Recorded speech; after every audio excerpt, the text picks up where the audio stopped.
新闻相对对，整会再看关注保洁。现在全世界都绷紧了神经来看中国整个疫情的发展。我们知道说，虽然病毒株变到 Omicron 的时候，它的传染力是变得比较强，可是像中国这样子又凶又猛是前所未见。刚刚讲的，现在被认为说它的 BF7已经可以传到什么1传到18，而且现在的北京听说他们现在传染率已经高达了85%。过去我们看到的传染力，他跟你讲的，还会有1波、2波、3波，你大概第一波只有30%，第二波50%，第三波才会到80%。可是北京一口气直接冲到80%，大家想这个病毒到底有多可怕？这个病毒的传染力到底有多么样的严重？所以现在全世界都严阵以待。这两天我们讲了，日本已经下了禁令，你任何到了日本，我开始要去检验，你只要是阳性，我马上隔离7天，甚至北韩直接讲没有啰嗦，进到了北韩直接隔离30天。而美国现在也将它列到2级的一个警报。那大家现在非常担心的是，当中国这么快速大量的交叉感染，会不会有新的病毒出现？而现在不只是说 BA5，它现在进到了 BF7 的时候。整个现在我们打的疫苗，我们里面的抗体能够抵挡了这个病毒株的扩散跟感染吗？好，我们今天请到前边对大方首映的财经专家黄周松，你好，大家好。好，这是《美岛电视报》董事长吴子嘉，大家好。好，第三位是国民党前台南市议员谢龙介，大家好。好，第四位是时事评论员李正浩，大家好。好，第五位是资深媒体人王瑞德，大家好。好，第六位是战略专家林廷辉，大家好。啊，待会呢，资深媒体黄伟汉也会加入我们的讨论。好，所以石头。现在全世界都吓坏了，现在美国今天已经确定了，我要升到2级的一个警戒，因为为什么？这个病毒虽然大家知道进到 Omicron 的时候，你的传染力非常强，可它也太快，对，它也太强了吧？而且刚刚讲的，现在到了乡村太可怕了，一排都在办丧事，而且明年1月8号，中国的旅游人肉炸弹准备要往外跑了，人肉炸弹。结果你知道，现在全世界启动一个中国旅客的包围网，你来一个我就拦截你一个，因为什么？因为现在新病种在中国流行的 BF.7。这个有可能会是个大魔王 ，BF.7很可怕吗？对，那你知道，事实上目前为止，周边的国家，日本、韩国等等都已经说，你不要来。那美国最警觉，那美国第一个时间现在不只是说你到我中国来，到我来这边来，你要做 PCR 检验之外，我现在启动一个，你要到中国去的话，我劝你不要去第2级的这个旅游警戒。同时之间呢，你用任何中国班机飞到美国来的，我现在都要验飞机上面的废水。为什么？我要追查看看有没有那种 BF.7或者可能疑似的病毒，到底你中国人是感染了什么病毒？你不公布，我自己来调查的清清楚楚。因为大家讲呢，你见到了 Omicron， 照理讲你的传染力非常高，但是你的致死率、你的重症率不会那么高。对，那为什么中国的重症率、致死率这么高？对，所以真的像你讲的，我只有 BA5 或者只有 BA7，是你除了这2个以外。还有没有我们不知道的病毒出现？为什么？因为全世界现在在看中国的病情发展的时候，真的快的有点离谱。现在，例如说，你看北京说已经有80%感染，哪有那么快的这个速度？太快了，这也太快的这个速度。另外一个重症人数相当多。根据英国的这个分析来说的话，他们说1个礼拜前中国每一天死5000人，现在已经到了9000人。他说到明年1月底的时候会一天到24000人。你到底为什么会死得这么快速？而且这一次呢，根据中国的医生不具名的透露消息，他说大部分的人都是重症居然高达1/3，而且很多人都大白肺，而且白肺症过去来说都是老人，他说没有，这次的不止老人，20多岁、40多岁、60多岁都有，死亡率相当高，所以呢，现在整个中国为什么会死亡率那么多？你看地下停车场改成这个停尸间，包括说像回民公墓里面来说，因为他们现在已经来不及掩埋的状况之下，你看他们就直接挖一个大坑来说就把人就这样处理掉。一个青瓦片底下都是人的一个情形，你看非常多人死亡的一个情形。那现在整个中国医疗体系崩溃之下，医生呢，即使是我生重病了，我发烧了，我感染了，我还是只能去上班。你就知道现在整个中国真的处在一个人肉甚至人间炼狱的一个局面。好，所以刚刚讲的是。现在全世界都严阵以待，如临大敌。现在美国已经把它提升到了2级警报，已经告诉美国人说你没事，你千万不要跑到中国去。而且他们现在对中国，我就为什么要去查你上面的废水？是因为我对你中国现在公布的数据完全不信任。没错，事实上美国就非常警觉。我让全世界除了这个中国之外，大概最了解中国发生的事就是美国。所以我们看美国现在他就启动了旅游警戒。你看 COVID-19 in China, Hong Kong and Macau， 他同时之间发布了一个中港澳都有2级的警戒。他就说，如果你要去的话，你真的要小心再小心。他甚至就说，如果没有必要就不要去了。好，那现在美国发布了把香港跟澳门都纳进去了。发布了这个2级警报之后，你看，事实上现在为止来说话，新迪西还考虑一件事：所有从中国飞到美国的班机里面来说，我就直接针对你上面的这个污水跟废水这个部分，我开始做一个极端的这个筛检跟检验出到底你中国是发生了什么事。我想要从这些蛛丝马迹去了解，因为中国你目前为止完全都不公开的一个局面。因为《纽约时报》就特别这个提到说，现在全世界的防疫专家最痛苦的，也最困惑的是中国现在公布的资料都是假的。没错，那为什么大家那么紧张？我们就讲现在有一个病毒株叫做 BF.7，那这个目前为止来说，为什么大家很紧张？第一个，目前为止所有的疗法、所有的疫苗，它都有可能会逃脱。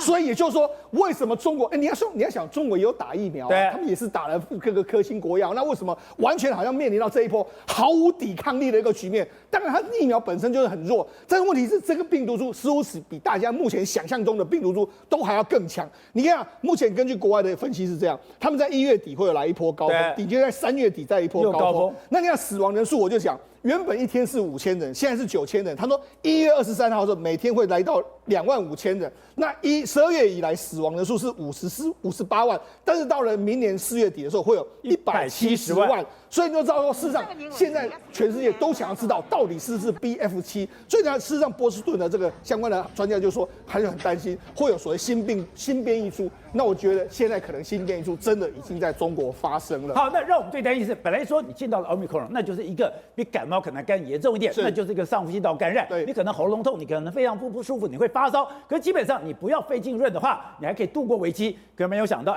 现在这种大白肺的状况在中国是不断的在出现。对，没错。我们现在看一下，这是正常的肺。那过去一段时间，我们从这个早期的这个武汉病毒的原始株，或者是 Delta 比较多有所谓大白肺，但是进入 Omicron 这些好像就没有出现。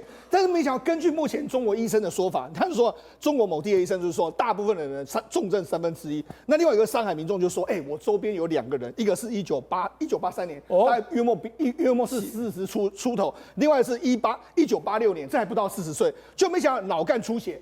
而且死掉，而且都是白肺，所以呢，事实上很多他都没有发烧，就直接就白肺，所以这个等于是他几乎是直接就灌注到你的下呼吸道去的一个状况。而且医生说，只要变成大白肺的话，基本上治愈的效果非常差，大部分都是死掉的一个状况。所以从他底下公布了很多这个社群网站的一个资料，都讲他有很多，他讲我看了60个病人，60病人都是新冠病人，新冠病人有80%有不同程度的肺炎。对，你看，是他们网络上就非常多医生出来这个抛出这个照片，很多人都告诉你说，真的都一个接一个，一个接一个，都是出现一个大白肺的这个状况。你看，上午有2个病人死亡，其中有一例就是沉默性的这个低血氧症，然后另外还有一个大白肺的这个状况，大家全部都是抛出这个大白肺，而且都是30多岁，然后基本上大白肺没有无救了。所以它事实上现在中国大陆最严重的问题是重症比例高，死亡人数又多，而且传染力又强。这个跟我们过去认知的所谓的新冠肺炎的病毒，真的是完全不一样的这个局面。而且我们从这一张表就可以看出来说，现在在中国大陆每个地方、每个省份、每个地区，都有开始快速严重的感染。是刚刚讲的，本来在北京非常严重，现在广东已经超前了。那现在连福建都在增加，福建增加，刚刚讲的重庆、湖南，更可怕的是，过去一般来讲都是在城市人跟人往来比较密切的地方，这些的传染力会比较强。就现在到了农村，我们就看到很多农村的画面。农村的画面是一个接着一个，那个场面非常可怕。而且根据中国昨天的这个公布里面，死亡人数只有1例，但是大家没有人相信，为什么？因为现在看到所有的城市，除了这个火葬场或者说殡仪馆都是人之外，乡村才是真正恐怖。这个乡村目前为止，这是在乡村的这个12月28号的画面，他就说我们因为中国人的习惯就是可能过世就要搭一个这个棚子这样子。就没想他说在乡村地方的正在可能在四川这个里面，他说我们这里有一户，就没想往前看7、8户，他们语音口音这样7、8户都是这样，然后就摆到满的一个状况，所以你就知道事实上你看这整个过去都是搭棚子，都是有人过世的一个状况，甚至你看丧礼的这个灵棚里面来说的话，是一家接着一家，一家挨着一家，所以你知道事实上这在乡村乡下比较偏远的地方，你看一个棚子旁边又一个棚子，又一个棚子，到处都是过世的这个状况。甚至你问那个帮忙搭这个丧礼这个灵棚的人，就说：“我们现在接单接到满了，我们现在你要跟我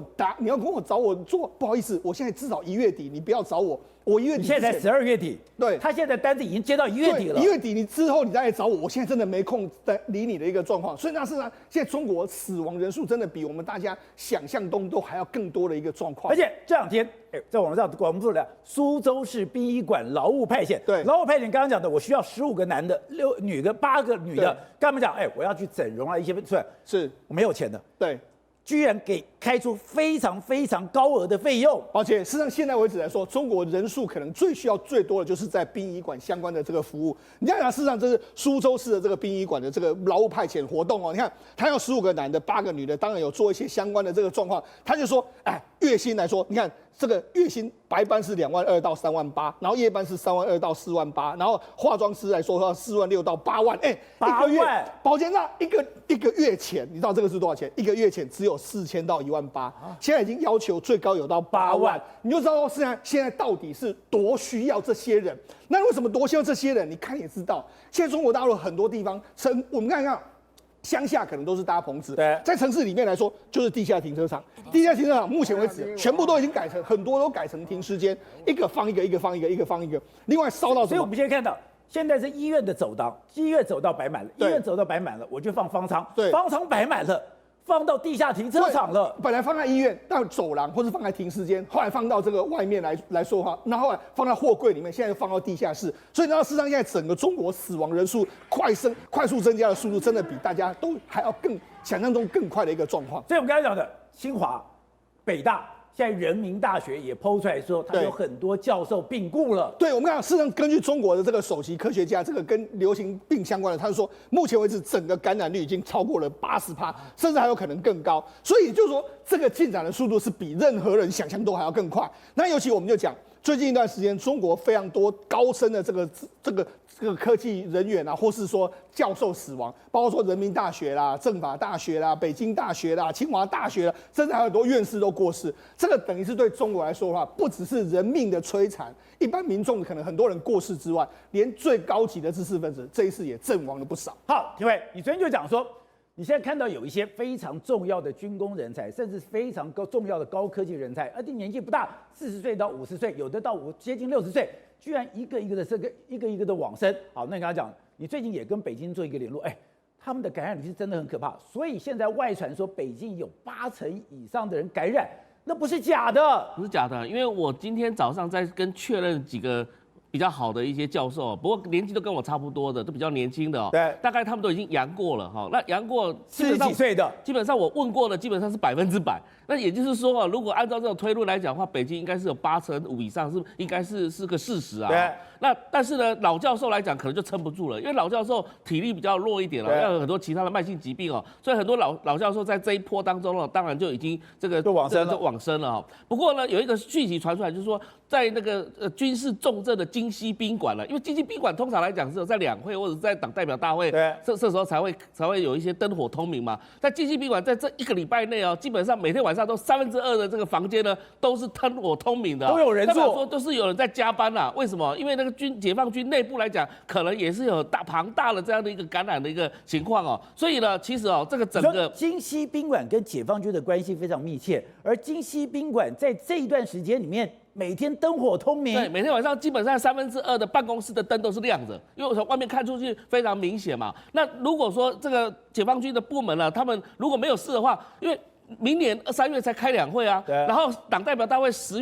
月中以后就结束啦，所以现在不可能说啊，这个每天晚上都还在这个灯火通明，现在基本上不可能会有这种情况，所以2/3以上的这个灯火通明，代表说都在加班，那加班在处理什么事情？应该就是解放军内部，说不定也有很多的死亡人数，只是没爆出来，因为前些日子就爆出说2炮的前副司令王富啊，他本身来讲的话就染病了，好像也救不回来。那王富他本身如果说连这样的一个这个副司令官都已经这个往生的话，那其他的解放军的这干部呢，是不是也是发生这个严重问题？那这个军队要调度要怎么这么协防？那包括看到最近的这个中国在东海也好，或者在西太平洋，或者在台海这个来讲的话，还是耀武扬威啊。他那个军力怎么调度来调度去？这个其实对军队来讲的话，是一个非常大的难事哦。所以今天来讲的话，这个疫情来讲，已经延烧到，我相信都已经延烧到部队了，延烧到解放军了。那对于这个中国的高科技的人才、军工产业的，还有包含这个航太产业的这些东西哦，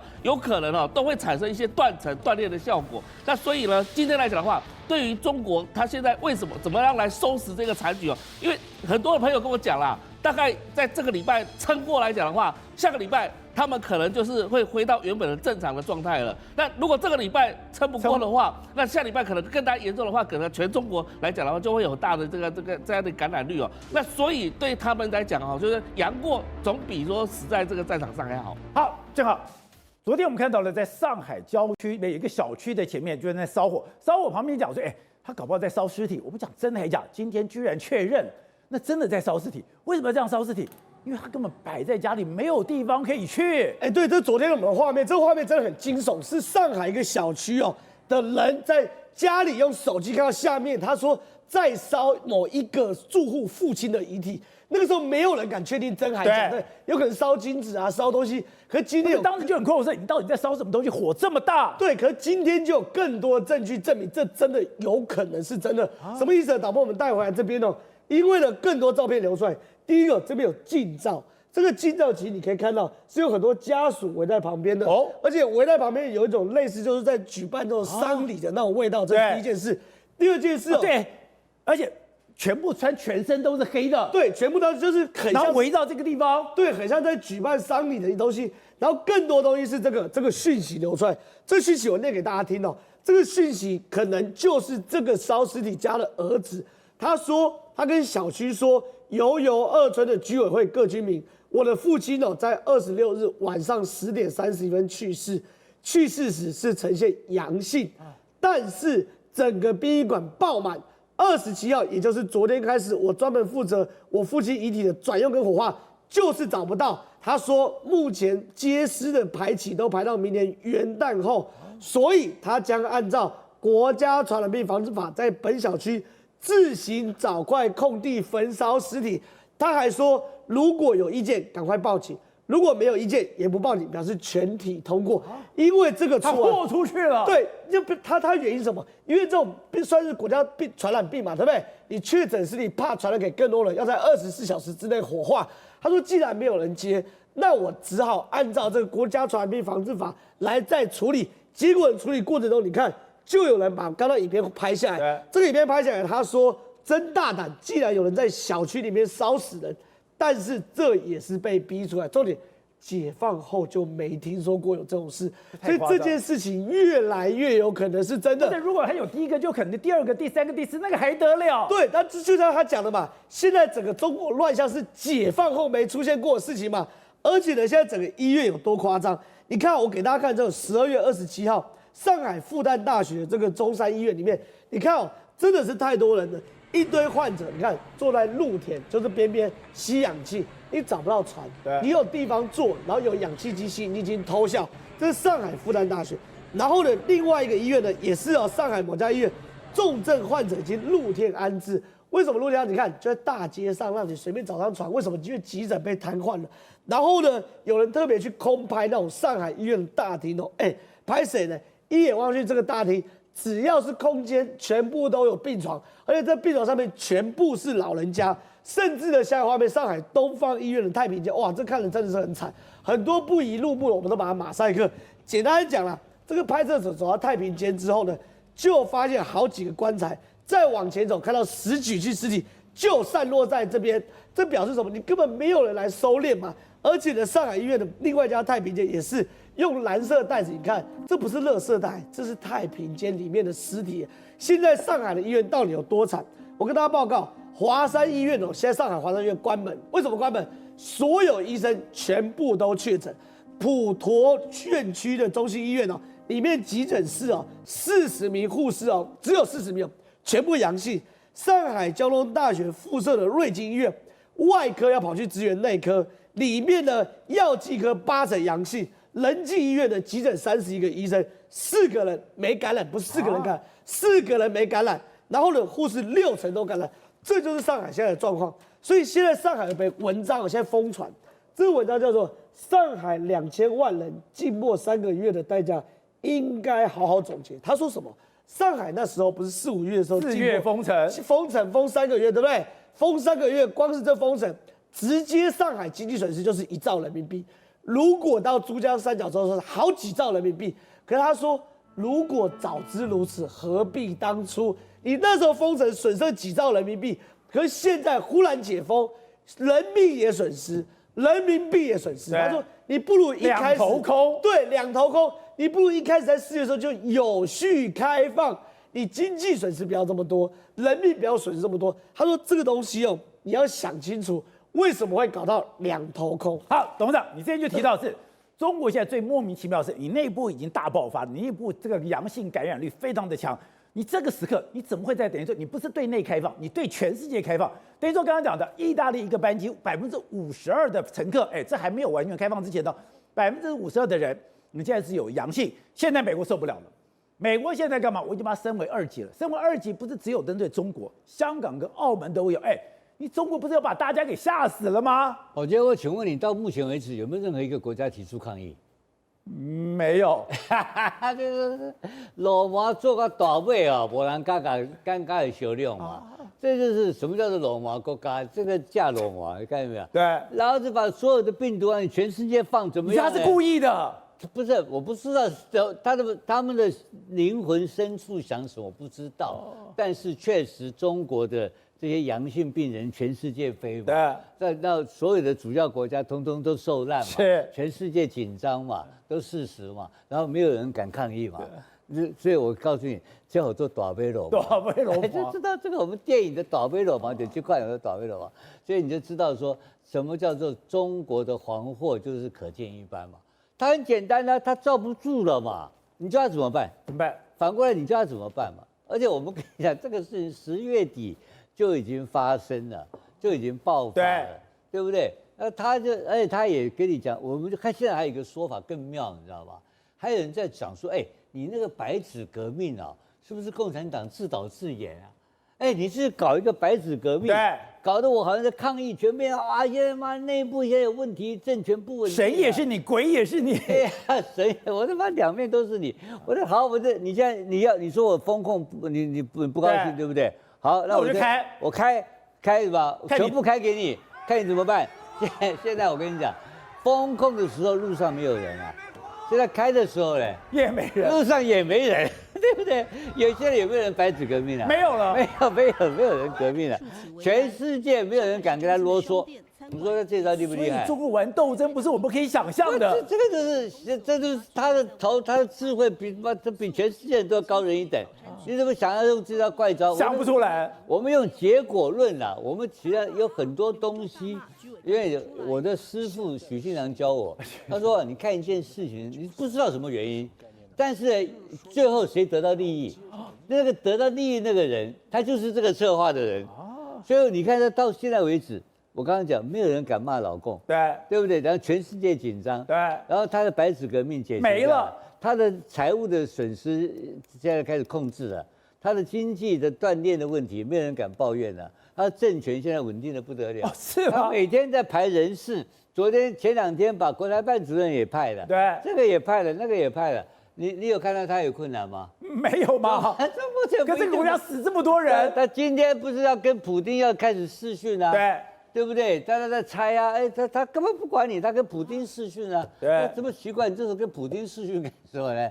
因为普丁听说想要开始和平谈判嘛，对，那他跟普丁是，所以说，习近平把国内发生这些事情就不当一回事，他这事已经摆平了，摆平了，他现在已经有空，在行有余力，然后跟普丁两个聊聊天了，就是所以你就知道这整个，我刚才还是回到这整个事情，你的因跟果的最后的结果，中国其实他把这个问题已经解决大部分了，然后他全是知道5到6月份。它的感染率可以高达8成到9成，然后它这个集体的感染、集体的免疫能力全面提升，所以换言之讲，它最晚的时间就今年6月份，它的国家整个全部的病毒问题全面解决掉。我就撑过半年。对，你看，你说这个，你说他的方法是对还是不对？可是死这么多人，不，这死多少人？因为预估多少人？100多人，100多万，200万。预估死210万人，这个是 FT 的报道。对啊，就说啊，那我请问你，中国，我跟你讲，我认为他车祸的一年都死210万人，那人太多了嘛，210万人很多吗？他不在乎吗？他那个大饥荒，他三反五反的时候死多少人？1000万人，3000万人死掉的，对不对？3000万，你这个算什么？210万算什么？所以我搞过3反5反，我搞过大饥荒，3000万人死掉，这200-300万人就不算什么。200万啊，这是小儿科啊，对不对？这样讲实在太小了。刘凯，我没有想说，中国大陆这个疫情，我本来以为说欧米克戎已经过了，我已经可以过正常生活了，现在噩梦要来了吗？现在我听到的，就那边的朋友希望你记得我们5、6月开放的时候，我5、6月那个时候我们在爆发。很多朋友寄了快筛过来，他们讲一架20-30箱、30-40箱好啊，我讲我都没用到啊。但有一些人愿意用的，但因为你这个台湾没有注册，他不认定啊。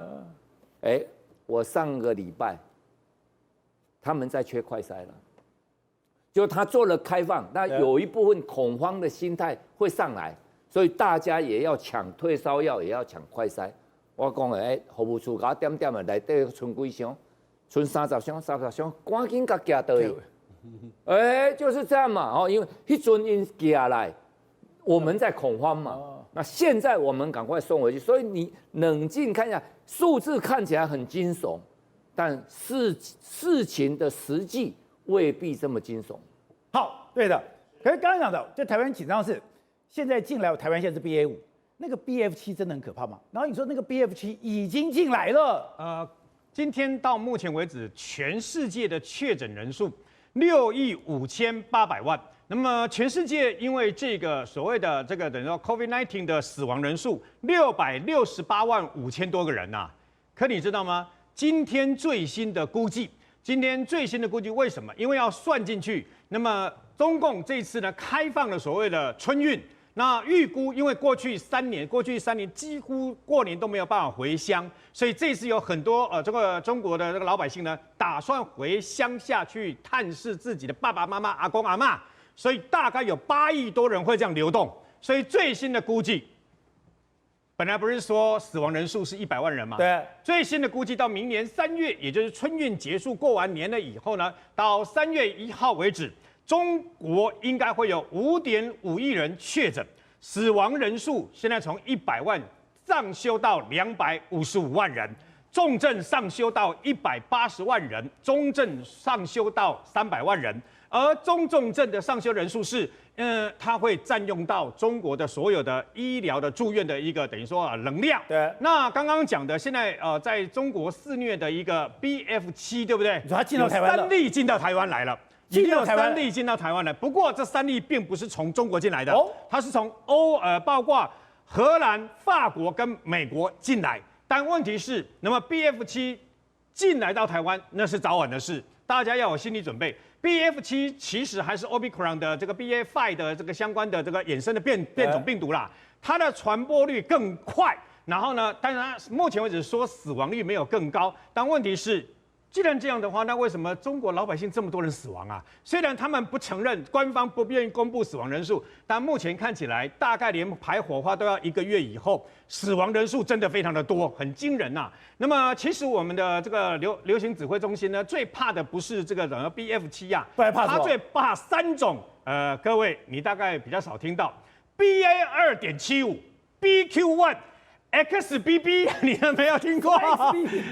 这3种的死亡率可能跟传播率可能更高，所以我们现在怕的是这3种。所以现在开始，不是之前上礼拜那么公布，包括这个小三通，如果你的户籍是在金门跟马祖的小三通会回来吗？现在包括你从4个中国的机场回来的台商，跟小三通回到金门、马祖的这台商，全部都要在机场做唾液型的这个 PCR 检测。就是因为预估这12种的变种病毒啊，会从这个管道进到台湾来，而要命的是，这几天不是看到很多的这个中国的老百姓，他们的肺部的那个 X 光是白色的，整个浸润的嘛，对不对？没有气泡，你就没办法呼吸了嘛。Omicron 攻击的是我们上呼吸道，所以它很像感冒哦。所以我自己呢，几个月前确诊的时候呢，是像感冒一样发烧、流鼻涕，然后鼻塞嘛。可是那不对呀、那为什么下呼吸道整个肺会浸润，整个会肺炎呐、因为 Delta 大魔王也在肆虐，而且一个人的身上可能有2种以上的病毒，所以这个就解释为什么现在中国的死亡率会那么高，而且80岁以上的中国老百姓有2000多万人3剂都没打，那真的很可能是中国大陆人民的一大浩劫。